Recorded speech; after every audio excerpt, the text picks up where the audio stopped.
রুই ভাপা রেসিপি। একঘেয়ে মাছের ঝোল খেয়ে খেয়ে বোর হয়ে গেছেন? তাহলে এই রেসিপিটা অবশ্যই ট্রাই করবেন বাড়িতে। তার জন্য দেখে নিন এক ঝলকে।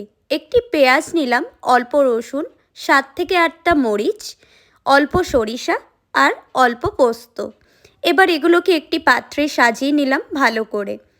অল্প কাটা মাছ নিতে হবে, রুই মাছ 600 গ্রাম মতন। সেটিকে জলে ভালো করে পরিষ্কার করে ধুয়ে নিতে হবে। ধুয়ে নেওয়া হয়ে গেলে একটা টিফিন বক্সে মাছগুলোকে সুন্দর করে সাজিয়ে নিতে হবে। সাজিয়ে নিয়ে এটাকে আলাদা করে সাইড করে রাখতে হবে।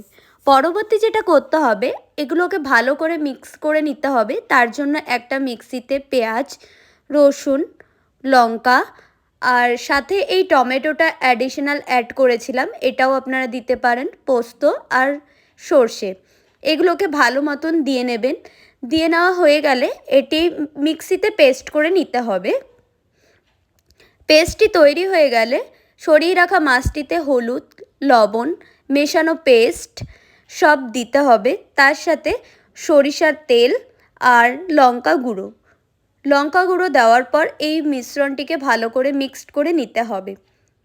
এরপর আপনারা চাইলে একটা গরম প্যান নিয়ে তার মধ্যে গরম জলের মধ্যে এই ভাপাটা দিতে পারেন। তাছাড়া বাড়িতে যদি ভাত তৈরি হয়, ভাতের ভাপেও এটা দিতে পারেন। সেটা আপনাকে রাখতে হবে 30 মিনিটের জন্য। 30 মিনিট অপেক্ষা করার পর আপনি দেখতে পাবেন তৈরি হয়ে যাবে নতুন ডিশ রুই ভাপা, আর খেতেও অসাধারণ হবে। ভাতের সাথে গরম গরম পরিবেশন করতে পারেন। আমার তো খেয়ে ভালোই লেগেছে, আপনারাও কিন্তু বাড়িতে অবশ্যই ট্রাই করবেন। যদি রেসিপিটি আপনাদের ভালো লেগে থাকে তাহলে লাইক, কমেন্ট, শেয়ার আর চ্যানেলটিকে অবশ্যই সাবস্ক্রাইব করে দেবেন।